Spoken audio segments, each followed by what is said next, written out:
Welcome! This is a Powerside technical video and I'm your host Chris Duffey. In this video we're going to discuss power system harmonics and performing harmonic analysis. As I like to do in these presentations, I like to go over some history and some introduction of the topic, so let me pull those slides up for you. And regarding the history, there's always been power system distortion. In other words, on the voltage and current waveforms.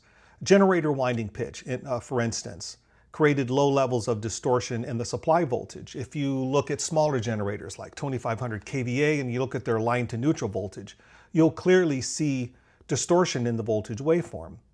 Transformers have nonlinear characteristics and they created distortion both in their magnetizing current and then also during the inrush condition, which is a high current condition with a high amount of harmonic distortion in second, third, fourth, fifth harmonics. It's fairly fully populated in the lower orders.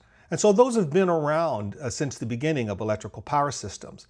But I would say the advent of mercury arc rectifiers in the early 1900s started us down the road of harmonics being an area of study and specialized equipment application.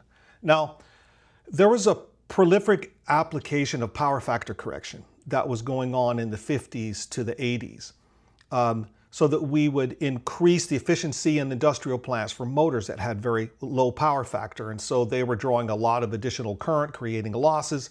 And so to increase efficiency, there was just this application that was industry-wide to improve power factor in all of our industrial facilities. When the application of adjustable speed drives came along and took place in around the 1980s, really began to take off in the 80s, it unexpectedly collided with power factor correction that preceded it, the movement of power factor correction that preceded it. Network resonant conditions that were created by the capacitor application combined with the harmonic source of excitation produced by adjustable frequency drives. And this created a wave of issues. And there were a lot of applications and papers and articles and mitigation equipment in the 1990s. I would say in the 90s, you could find an article. If you opened up a trade magazine, it would be rare if there wasn't an article on harmonics in that trade magazine. So there was a lot of harmonic things going on in the 1990s, both in education and the condition that network resonant created when people started to apply adjustable frequency drives. Now, as I like to do, I like to bring up certain people that had a significant influence on me in the early years. And the person that I would like to point to in regards to harmonics is Ray Stratford. Ray came to Power Technologies around '85 and basically headed up an industrial power system group, and I was responsible for performing a lot of his harmonic analyses. Ray was the co-chair of the Harmonics Working Group during the most significant update of the IEEE 519 standard in 1992. That's when we had the voltage criteria and the current injection criteria being set as two separate limits. The voltage criteria for suppliers and then consumers of power were being required to maintain current limits. Ray was an early harmonics pioneer and an expert applying harmonic filtration to numerous industrial facilities, and he's also generally known as a subject matter expert in harmonics and industrial power systems. He made numerous presentations around the world in the United States, co-authored a college text on industrial and commercial power systems, was a World War II veteran, served in the 102nd Infantry Division, participated in the Allied offensive in the Netherlands. And when I met him in '85, he was leaving General Electric, where he worked in Schenectady, New York. And after he worked at PTI, he then taught at Rensselaer Polytechnic Institute, RPI, and at the University of Texas. Ray co-authored over 40 technical papers, and I was fortunate to be able to be a co-author on 2 of those technical papers regarding the IEEE 519 standard and its application. Now, harmonic issues have been around for a while, and I think we're all of us are fairly aware of that. And there's a number of these issues that we encounter in electric power systems regarding to harmonics. However, the key issue that pretty much set the world on fire in regards to studying, analyzing, and correcting power systems was the key issue of resonance. Indeed, we could have overheating of equipment and high distortion levels without harmonic resonance, but the condition of resonance causes excessive amplification of harmonic voltages and currents, which can cause dramatic issues in our power systems. Now, note that problems caused by resonance are actually not that common. In my experience in 40 years, I've probably seen 20 issues that I can count, probably less than 20, that I could say were directly correlated to a damaging resonant condition. Unfortunately, I've seen hundreds of issues that were initially attributed to harmonics, and that is, harmonics was being used as a scapegoat. A lot of things were blamed on harmonics in that day, but rarely was harmonic resonance at work in those. Regardless of this, we should review how resonance is created, since it was that key pivotal issue that really kicked things off. So let's review how resonance is created and understand its impact on power system equipment in this introduction. So a very common system arrangement that we see in industry is a main supply transformer feeding a bus, like a main 40-volt bus, that has motors on it with adjustable frequency drives and a capacitor bank. The capacitor bank being left over or is still there now because there are other motors that are across the line on the same bus and they need power factor correction. Now, for this system condition, if we look at it in a balanced sense, we see that the transformer reactance is actually connected to an internal, it's kind of a false reference bus. It's a fictitious bus. But in the three-phase sense, the reactance is connected back to it. And when we perform a current injection, like from a harmonic source, we don't model the fundamental frequency voltage source. And so we end up shorting it in our network model. And so it turns out that since the capacitor bank on this same bus also has that same fictitious connection to a reference bus, what we find is that these two elements are in parallel. And this creates a parallel circuit and what we have called a parallel resonance circuit. The reason why is because if you take these two components in parallel and calculate the net impedance of the two, you end up with the equation here on our right-hand side, which is X net equals 1 over, and then 1 over each of the reactances. For the transformer, X sub L, and for the capacitor, X sub C. Now, there's a minus sign because inductive reactance, the current drawn by it, lags 90 degrees. And for capacitive reactance, the current that it draws leads 90 degrees. So they are out of phase with each other by 180 degrees.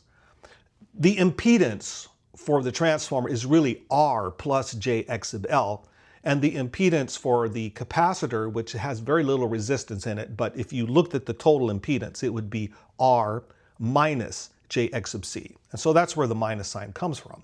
So we see here that if X sub L is equal to X sub C, the denominator goes to 0. And in this case, it causes X net to go to infinity, or a very high number. Now, in reality, there's resistance in the network. And so the value never goes to 0 in the denominator, but it does cause a huge amplification of X net. And we can see this in this plot. Now, let's look at the inductive reactance, X sub L. It increases linear because X sub L is equal to 2 pi FL, and that's this line here in blue. The capacitor bank, the X sub C, the capacitive reactance, drops in its value as a function of 1 over X, or 1 over 2 pi FC. And you can see that here with the orange line. And when they meet, that's where you have a parallel resonant condition. Notice the network were two components in parallel, and that's why we call this the parallel resonant point. And so this resonant peak here is causing a significant amplification in voltages and currents. within your network. Now, in reality, the peak for this goes way off the top of the chart. To get this to appear in a nice way so that I could plot this resonant total curve and then X sub C and then X sub L and overlay them all together on one plot here, I had to put a lot of resistance in there to get that down. But just understand, this peak is really, really high. It goes off the chart way up into the hundreds of ohms, okay? And that means the sides of that curve are very, very steep and still have significant amount of resonant peak involved. So you don't have to be sitting on the harmonic. You could be near the harmonic and still cause significant amplification. Now, let's find where this parallel resonant point is. How can we find it? So if we look at X sub L and X sub C, and in terms of looking at them from a harmonic perspective rather than a frequency perspective or 2 pi f, what you'll discover is in this equation that X at any harmonic for the transformer is really the harmonic number H times X at fundamental frequency, or 1, the first harmonic. And similar for the capacitive reactance, it's X sub C1, or the reactance of the capacitor at the fundamental divided by whatever harmonic number you're analyzing. If we then set these two values equal, which is the condition when they're in resonance, you find that H is equal to the square root of X sub C over X sub L at fundamental frequency. Now, it's hard to get some of those values sometimes. So let's rewrite that equation so that we can use something like in our system model, the percent impedance of the transformer, the capacitor bank kVAR, and our transformer kVA rating. And when we build that equation and put it together, we find that this results. H equals the square root of all of this that's underneath the radical. Now, let's plug in some numbers. 2500 kVA transformer, 6% impedance, 1500 kVAR capacitor. We plug those numbers in, we get a resonant point at 5.27, and that should be right here, right at this peak here, 5.27.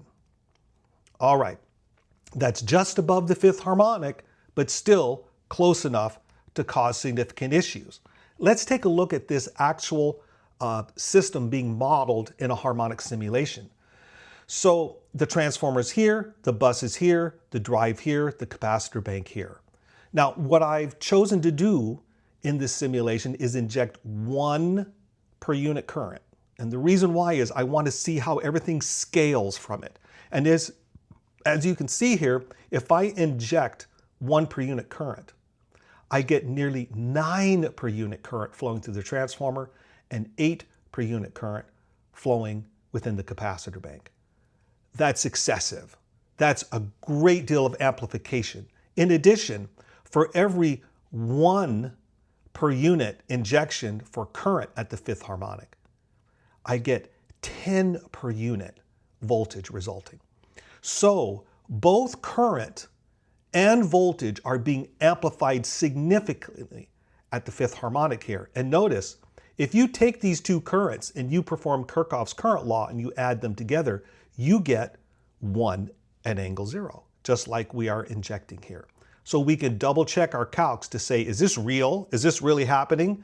Yes, 1, 9, and 8, the leftover being 1 at the bus. So if we were to take a 6-pulse drive, instead of just a single harmonic looking at the fifth, if we were going to put an entire spectrum and realize the fifth is the highest component of the AFD here, you can see that it's roughly 30% of the fundamental here. You'll find that if you inject that under this condition with this network, this transformer and this capacitor bank, you'll end up with over 20% voltage distortion. And we'll see in a later simulation how things like heating in the transformer can also go up for these conditions. But again, this is showing you how a simulation can show resonance is a definite severe issue. Okay, now, the Fourier series. When discussing harmonics, one can't escape the need to present the mathematical formulation of harmonics within the Fourier series and the Fourier transform. Now, these are highly mathematical relationships. Some people, engineers, are very comfortable with them, some are not. If you're not an engineer, you may be completely uncomfortable with them. But let's review them from a physical and visual perspective, and then show some of the fundamental math. You don't have to remember much of it, but at least you'll see it at least once, and it'll be put in front of you. So, like light and sound, complex electrical waves are formed from an added sum of harmonically related sine waves. Light, if you take white light and you put it through a prism, and you can get it to create a whole series of colors. All of those colors are individual frequencies, and each one of those colors, it's an individual sine wave that's within that. Likewise with sound, you can take a complex sound like an orchestra, and you could break it down into individual sine waves that can then be formed into that complex wave. A good way to look at this is here. Here we have a fundamental sine wave, a sine wave at the 5th, the 7th, and the 11th, and the 13th harmonic, each with decreasing amplitudes. If we were to add these all together, we will get this waveform on the right-hand side. True. These are sine waves. They're nice and smooth, but when you add them together, you get a complex, distorted-looking, non-sinusoidal waveform. If we look at the individual sine waves from the side and look at their amplitudes, we see what is typically referred to as a spectrum, or the spectral content. So here we have the frequency as shown by a harmonic number here on the right hand, on this axis here.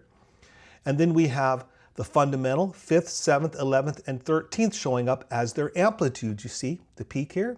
Now, this is showing peaks. In most cases, for power system harmonics, we look at these amplitudes in RMS, which is, you just take the peak and divide it by square root of 2, and you can get that number. But again, this is looking at the side angle on the frequency axis to show you what the individual spectrum is. So when you see this in a spectrum, this single bar here going up means there's a sine wave that's operating steady state behind it. And this one also has one at a higher frequency operating behind it. So this is a good way to see what the spectrum really is for a given set of sine waves that make up a waveform. Now, we can get really detailed with this. Basically, any waveform can be constructed. If we take a fundamental waveform and we add 1/3 of the 3rd, 1/5 of the 5th, 1/7 of the 7th, by the way, this is a common Fourier series that you learn in college, and you keep going all the way up to the 49th harmonic, you'll find that you can literally create and produce a square wave that's now been formed from 25 harmonically related sine waves. There it is. This was done in Excel. All I did was create that one, the fundamental, then the 3rd, then the 5th, then the 7th, and I kept going on up for the odd harmonics, and I added them all together point by point, and I got this square wave. So when we see that's the physical common sense form of the Fourier series and the Fourier transform, but let's look at it in the math form, and that is for the Fourier series, it says the summation sign, we're accumulating or adding together individual sine and cosine waves. The exponential form is a vector form, and that's there's a relationship between this e to the j and omega naught t and cosine and sine through the Euler identity. Let's not worry about that here, but just note that sine and cosine and exponentials are all related to each other. And this is one way that it can be presented. By the way, this is one of the ways that Charles Proteus Steinmetz, when he developed phasors and using phasors for AC power systems, this was one of the key forms that he used. All right, now, in addition to being able to take sine waves, add them together and make a complex waveform, we can take a complex waveform and go in reverse and extract out of it what those individual sine waves are so we can see the spectral components. And that is the Fourier transform, and it's shown here. Let's not go too much into the math here. Let's just realize that it's an equation that's used and you can use it to perform computations with, but it's best to do it in a discrete form. And this is the discrete form of the Fourier transform. And you can see that what we're doing is we're taking a waveform, any waveform, x, for each of the data points within it, 1 through the number of points. Let's say there's 128 points in it. And we're multiplying it by a cosine wave of the frequency that we want to pull out of it. We do that with cosine. We multiply the same waveform by sine, and we add these all up together. That gives us the real part of a vector. This over here gives us the imaginary part of a vector. And so we end up with a vector C sub h that then represents the magnitude and the angle of a particular sine wave that is being pulled out of that complex waveform. The square root of 2 over points here is necessary to convert this into RMS. Now, we can illustrate that here. If we have a complex waveform on the left-hand side, we perform a Fourier transform. It will generate for us the spectral components. Now, here I've only plotted the magnitudes. I've excluded the phase, but I could have also produced a phase plot. Interesting point. Let's say we have 128 points of waveform that we put into the Fourier transform. You will get out 56 magnitudes and 56 phase angles. Conservation of information proves itself to be true here. The amount of information that you have putting into the transform, you get out of the transform. And when you go in reverse, you have everything you need to reconstruct that complex waveform. So, we made it. We got through that part. So please excuse those previous slides if they're outside your knowledge area. But the good news is they show that we can construct a complex waveform if we know its spectral content. And likewise, they show we can break down any complex waveform into its spectral components so that we can see the harmonics that are in the waveform. Therefore, we have the mathematical tools and the models and conversions necessary to analyze and to study power system harmonics. Now, as in each of these videos, I go over relevance, and that is, how is harmonic analysis and harmonic simulations relevant to you? So that, from my perspective, I'm pretty certain that's completely dependent upon you, your equipment, and your facility and the issues that you're facing. Now, in years past, we could say definitively, harmonics are not relevant to me because I have no harmonic producing loads. And that used to be true, 30, 40, maybe 50 years ago. Now, however, it is rare to find a plant that only uses linear loads, across-the-line motors, resistive heaters, incandescent lights. It's just almost doesn't exist anymore. Today, over 50% of the world's energy flows through silicon-based rectifiers. Thus, the knowledge and awareness of harmonic issues is a relevant necessity in our present day. So, is it relevant to you? Let's answer this question by asking more questions. I think that's a good way to do it. Do you need to estimate distortion levels for a new plant, expanding facility, or a load addition? Are you concerned about present distortion levels in your facility? Have you been contacted by a utility for being in violation of? Or are you concerned you're in violation of harmonic limits? Do you have adjustable frequency drives and power factor correction capacitors in the same facility? Do you have or need active or passive harmonic filters? Are you being required to meet harmonic standards at a point of connection? Have you measured excessive distortion levels but have been unable to determine why they're excessive? Did you tell, or did someone tell you or think that you have a harmonics problem? Do you think that excessive distortion levels are causing equipment malfunction, damage, or failure? And do you suspect harmonics may be a root cause of a plant issue, or do you want to remove it from your list of suspects? So that's quite a concerning list of questions, right? And often people ask us those kind of things, and it's on purpose to try and lead us somewhere. So we need balance when considering these questions. We need to consider them in light of we need to not fall prey to being scared into doing unnecessarily and costly work. That's not the purpose of why I did those questions, but boy, that is the purpose in our society today. In other words, people are always looking to scare you into buying something and to make you fearful so that you'll spend money on them. That's not the point here. We can't fall prey to that, but at the same time, we need to apply due diligence so that we know how our system works. So, I would also suggest, from the perspective of today's systems with so many harmonic producing loads, I would suggest that you consider that harmonic analysis and study is always relevant. Is it needed in your case? Maybe, maybe not. But is it relevant? Absolutely. For today's systems, a harmonic analysis, in my opinion, is just as essential as a loading, an arc flash, or a protective coordination study. And given today's computing power and the level of industry knowledge on harmonic issues, neglecting an analysis could be considered negligent if harmonic issues arise. So, overall, if you answered yes to any of those foregoing questions, I suggest that you consider some initial conversations with a knowledgeable and experienced engineer to determine if a harmonic analysis is needed. And at Powerside, we'd be more than willing to help you with that if you'd like to give our engineering team a call and ask some questions about your facility. So, relevance. Now let's move from relevance into, if I do harmonic simulations, what are they, how do they work, and what kind of results do I get out of them?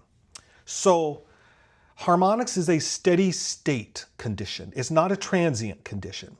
And so we typically utilize admittance networks to perform those simulations, and we incorporate spectral harmonic sources as current injections at each individual harmonic that we want to simulate. We also, from those injections into the system, calculate and analyze both voltage and current distortion, and it's typically performed over a frequency range of from the first up to the 50th harmonic, or in some occasions where you have multipulse rectifier arrangements, maybe some source inverter, a lot of source inverter electronics, where there's high frequency switching harmonics that are present. In those occasions, you may want to go up to the 100th harmonic. In this plot, what we're looking at is what small area that harmonics occupies. And it shows clearly that really harmonics is in a zone almost all by itself. And it's a very small range of time and frequency from the fundamental frequency here up to about 3,000 to 6,000 hertz. It doesn't overlap with power flow simulations. And this is one of the key things that we need to know as power system engineers, is that when do I do power flow? When do I do short circuit? When do I do harmonic analysis? And which tool do I use to get the results that I need? So this is a curve, or a curve that shows each of the different time frames for each of the different types of simulations that we typically see in power systems. And that's where harmonics sits in that realm. So harmonic simulation data. Every modeling tool necessitates some form of input data. And for harmonics, you'll find that most of the data used is the same as data that's used for short circuit analysis. But it's augmented. It's augmented with some additional details on the equipment harmonic response. In particular, things like reactance going up with frequency, 2 pi FL, like we looked at before, increase and decrease of reactance, resistance skin effect, and a number of other factors in terms of modeling. In addition, it should be augmented with equivalent harmonic component models, things like active harmonic filters or anything that has any specific effect in the harmonic realm that we're dealing with. That should be modeled specifically. It should also be augmented with harmonic sources that are spectral current injections, and we should be able to model any type of current injection that we want that models or that imitates or mimics whatever that spectral content is that's coming out of that drive or that rectifier. A harmonic simulation tool, in my opinion, should include these key enhanced features. Resistance skin effect for all components. You should be able to model this differently for every individual component if you want to. It should include long line hyperbolic adjustments for lines and cables. Short lines and cables at harmonic frequencies start to look like long lines and cables. So we need the complete hyperbolic adjustments that include the distributed capacitance and inductance along the transmission line, the lines and cables. We need to simulate both positive and zero sequence calculations, and we need to model unique spectral data for each harmonic source if necessary. And I would highly recommend that it have a background calculation of power flow. In other words, it establish the fundamental frequency conditions in a power flow simulation to establish the basis for a lot of our harmonic distortion percentages.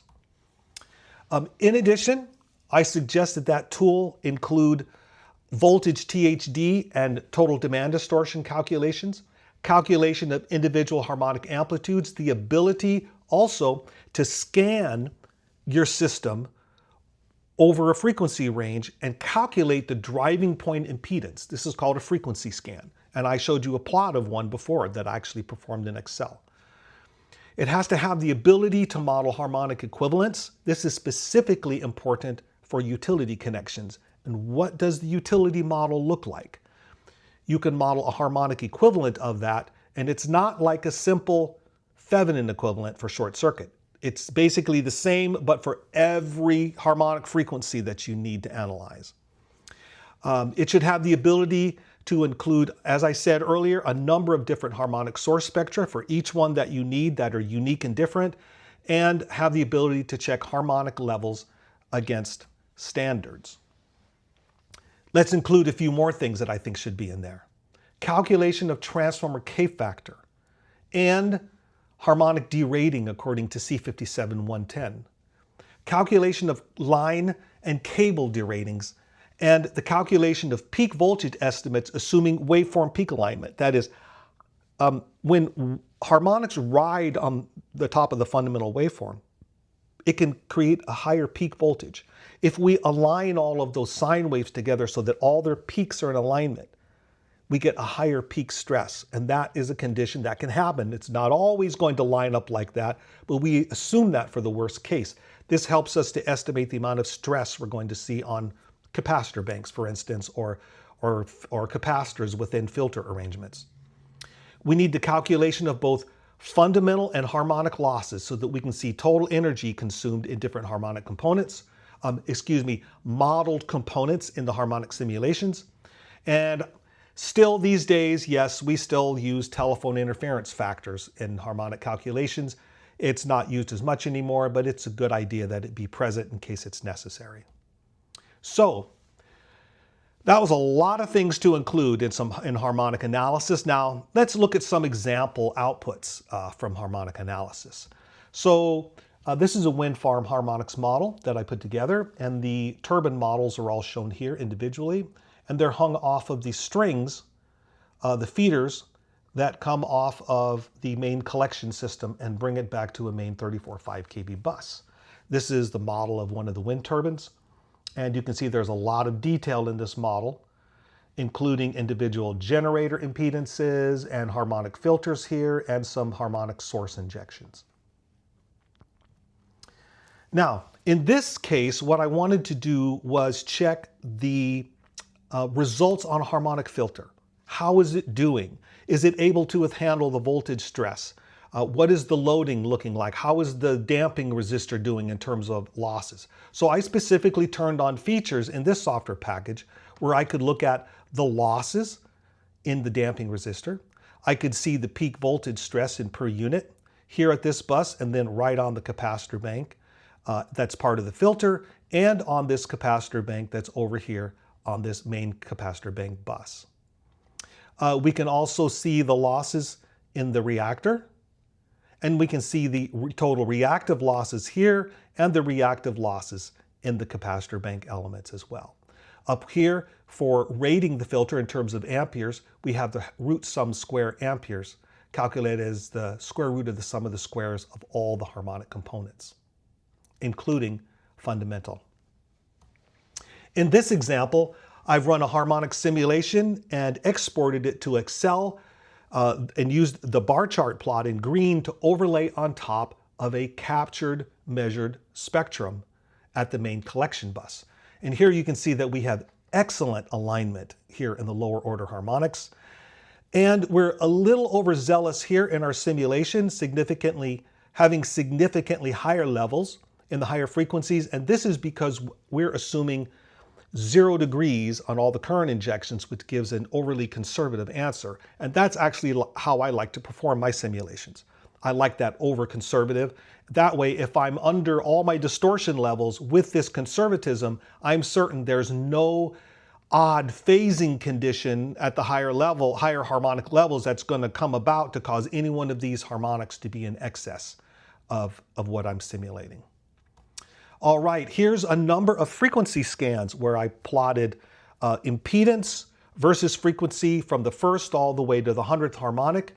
And as you see here, we have the key resonant point of the collection system. And these cases, base case all the way through case 7, show that the changes being made in this wind farm are not really having much significant impact, with exception to one thing, and that is the resonant point due to the collection system is dropping consistently. And so by the time they reach case 7, which is the end of a repower effort, they're going to find that they have a significant reduction in the peak resonant point of the collection system. And finally, in this frequency scan, we see that for the same collection system, where we have that resonant point, if we add a C-high pass damping filter, we completely remove that, and we get a very benign harmonic response to our overall collection system.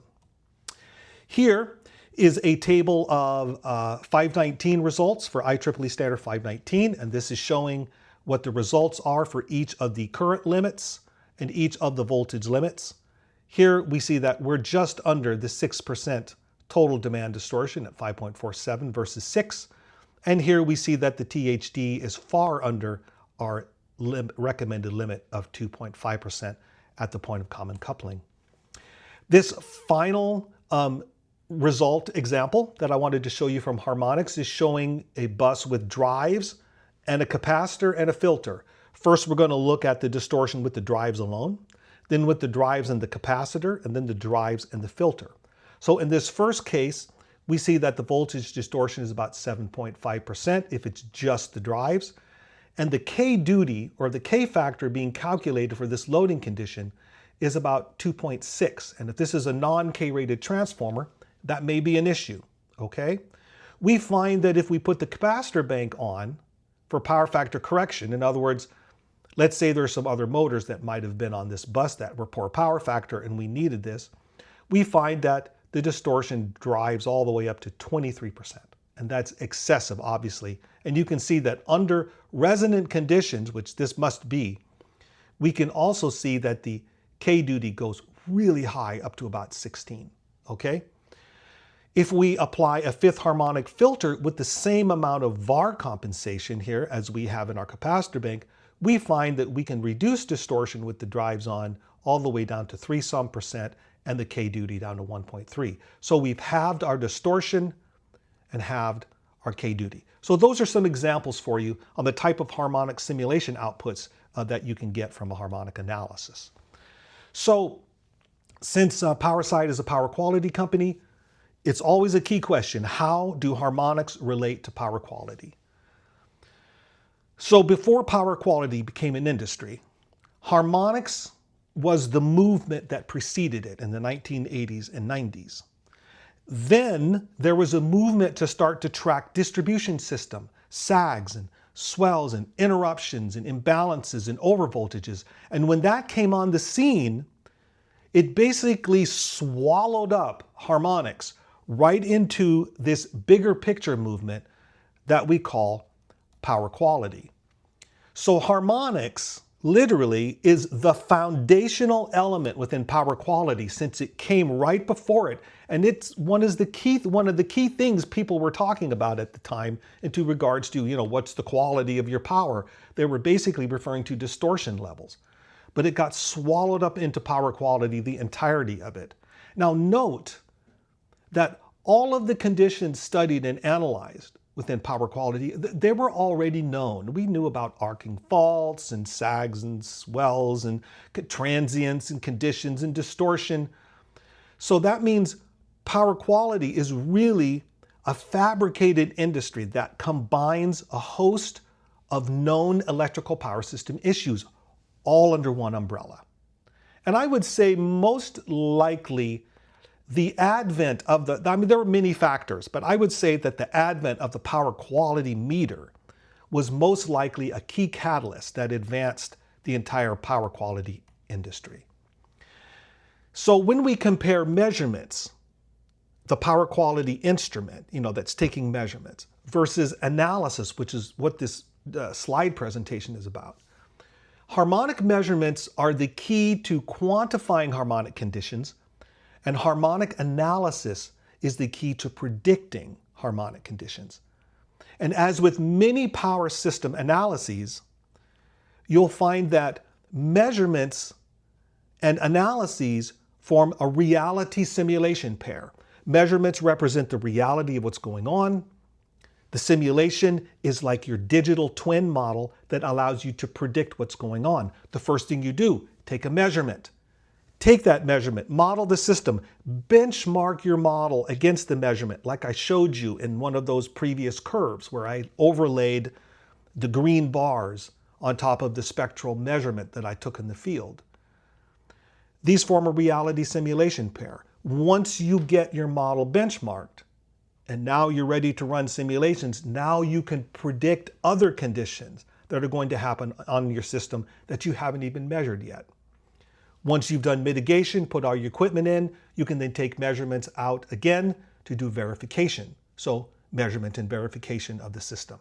So overall, in terms of power quality, waveform harmonic distortion is a key and foundational figure of merit that's been integrated into and literally was at the beginning stages of assessing power system quality. Now, there were many, many people involved and responsible for promoting power quality.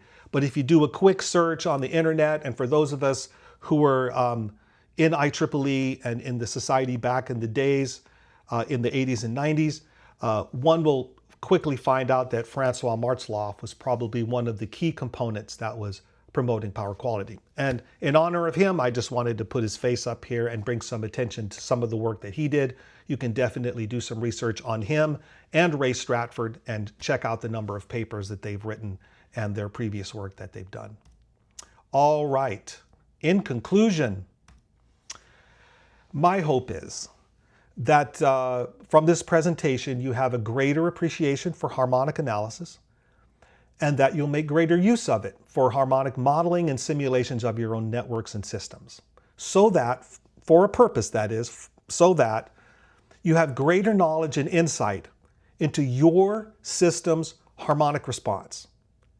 And so your systems will operate effectively in today's distorted environment. All right, well, that basically concludes this presentation. And I'm glad you joined me and hope that this was useful and important to you. Please understand that at Powerside, we are completely aware of the importance of harmonic analysis. We make harmonic filters, both passive and active. We make capacitive compensation. We make sure that if we're doing just straight capacitive compensation, that it's appropriate for the installation. And if you have any questions about what I've discussed in this presentation, or if you desire to discuss your specific needs, please call one of the Powerside engineers and to discuss your particular situation regarding harmonic improvement. So thank you very much, and thanks for watching. And remember, be the best engineer that you can be.